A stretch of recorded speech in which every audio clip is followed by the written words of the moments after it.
ಎಷ್ಟು ನಿಮ್ಮ ಅಂದಾಜಿನ ಪ್ರಕಾರ ಬೆಂಗಳೂರು ಗ್ರೇಟರ್ ಬೆಂಗಳೂರು ವ್ಯಾಪ್ತಿಯಲ್ಲಿ ಬರುವಂತಹ ಆಸ್ತಿ ಮಾಲೀಕರೇನಿದ್ದಾರೆ ಎಷ್ಟು ಲಕ್ಷ ಇರ್ಬೋದು ಸರ್? ಈಗ ಇದ್ರದ್ದು ಒಂದು ಬೆನಿಫಿಟ್ ಎಷ್ಟು ಲಕ್ಷ ಜನಕ್ಕೆ ಸಿಗ್ಬೋದು ನಿಮ್ಮ ಅಂದಾಜಿನ ಪ್ರಕಾರ?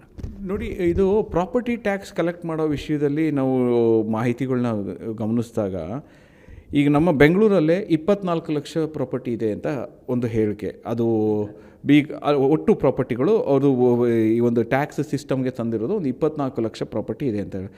ಈಗ ಯಾವುದೋ ನಾವು ರೀಸೆಂಟಾಗಿ ನ್ಯೂಸ್ ನೋಡಿದಾಗ 5 ಲಕ್ಷ ಪ್ರಾಪರ್ಟಿಗಳು ಬಿ ಖಾತಾದಲ್ಲಿದ್ದಾವೆ ಅಂತ. ನಮ್ಮ ಪ್ರಕಾರ ಏಕೆಂದರೆ ಹಿಂದೆ ಇದೇ ಟ್ಯಾಕ್ಸ್ ವಿಷಯವಾಗಿ ತುಂಬ ಚರ್ಚೆಗಳು ಮಾಡಿದಾಗ ಅಲ್ಲಿ ನಮಗೆ ಬಹುಶಃ 8ರಿಂದ 10 ಲಕ್ಷ ಬಿ ಖಾತಾ ಪ್ರಾಪರ್ಟಿಗಳಿದ್ದಾವೆ. ಅದು ಬೆಂಗಳೂರು BBMP ವ್ಯಾಪ್ತಿಯಾಗಿಲ್ಲ. ಅದನ್ನು ಬೆಂಗಳೂರು ಸುತ್ತಮುತ್ತಲಿನ ಪ್ರದೇಶ ತಗೊಂಡ್ರೆ ಪಂಚಾಯಿತಿಗಳಿಂದ ಈಗಾಗಲೇ ಬಿ ಖಾತಾ ಪ್ರಾಪರ್ಟಿಗಳು ಅಂತ ಜನ್ರೇಟ್ ಆಗಿರೋವಂಥದ್ದನ್ನು ಲೆಕ್ಕ ಹಾಕಿದ್ರೆ ಅದೇ ನಮಗೆ ಒಂದು 4ರಿಂದ 5 ಲಕ್ಷ ಪ್ರಾಪರ್ಟಿ ಬರ್ತಾಯಿದೆ. ಇದು ಸರ್ಕಾರಕ್ಕೆ ಒಂದು ರೆವಿನ್ಯೂ ವಿಷಯದಲ್ಲಿ ಬೊಕ್ಕಸಕ್ಕೂ ಹಣವನ್ನು ಚೆನ್ನಾಗಿ ತರುತ್ತೆ.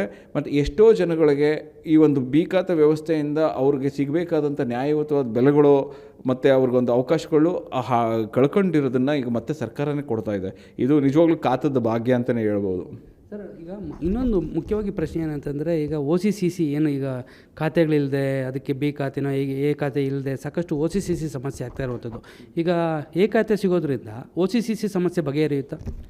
ಇದು ಒಳ್ಳೆಯ ಪ್ರಶ್ನೆ. ಇದು ನೀವು ಹಿಂದೆ ನಾವು ಗಮನಿಸ್ಬೋದು. ಈಗ 30-40 ಸೈಟ್ಗೆ OC ಅವಶ್ಯಕತೆ ಇರೋದಿಲ್ಲ. ಅವರು ಕಾನೂನು ಪಾಲನೆಗಳನ್ನು ಮಾಡ್ಕೊಂಡು ಇರೋವಂಥ ಸರ್ಕಾರ ಕಟ್ಕೊಂಡು ಹೋದರೆ ಅವರು ನಮ್ಮ ಡಿಪಾರ್ಟ್ಮೆಂಟಿಗೆ ಬಂದು ಅಲಿಯುವಂಥ ಅವಕಾಶಗಳು ಇಲ್ಲ. ಅದ್ರ ಜೊತೆಗೆ ಒಂದು ನಂಬಿಕೆ ನಕ್ಷೆಯನ್ನು ಒಂದು ಯೋಜನೆ, ಅದರಲ್ಲಿ ಏನಾಗುತ್ತೆ, ಒಂದು ಆರ್ಕಿಟೆಕ್ಟ್ ಮುಖಾಂತರ ತೆಗೆದು ಒಂದು ಆನ್ಲೈನಲ್ಲಿ ಸಬ್ಮಿಷನ್ ಮಾಡೋದು, ಇದರಲ್ಲೂ ಯಾವುದೇ ಹ್ಯೂಮನ್ ಇಂಟರ್ಫಿಯರೆನ್ಸ್ ಇಲ್ಲ ಅಂತ ಹೇಳಿ ಸರ್ಕಾರ ಈಗಾಗಲೇ ಘೋಷಣೆಗಳು ಮಾಡ್ಕೊಂಬಂದಿದೆಯಲ್ಲ, ಇದು ಇಂತಹ ಒಂದು ಯೋಜನೆ ಕೆಳಗಡೆ ಅಳವಡಿಸ್ಕೊಂಡ್ರೆ ತುಂಬ ರೀತಿಯಲ್ಲಿ ಸರಳವಾದ ರೀತಿಯಲ್ಲಿ ಒಂದು ಯೋಜನೆಗಳನ್ನ ರೂಪಿಸ್ತಾ ಇದ್ದಾರೆ ಅಂತ ಹೇಳ್ಬೋದು.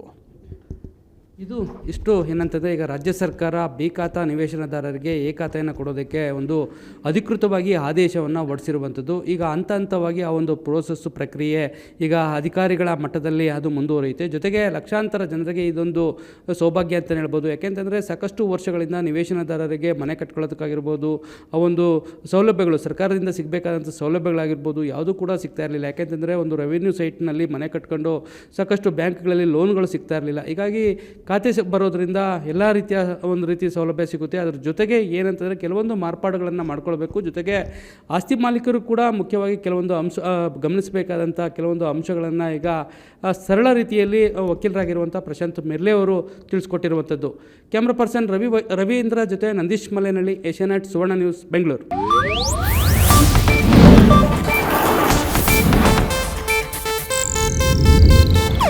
ಇದು ಏಷ್ಯಾನೆಟ್ ನ್ಯೂಸ್ ನೆಟ್ವರ್ಕ್ ಪ್ರಸ್ತುತಿ.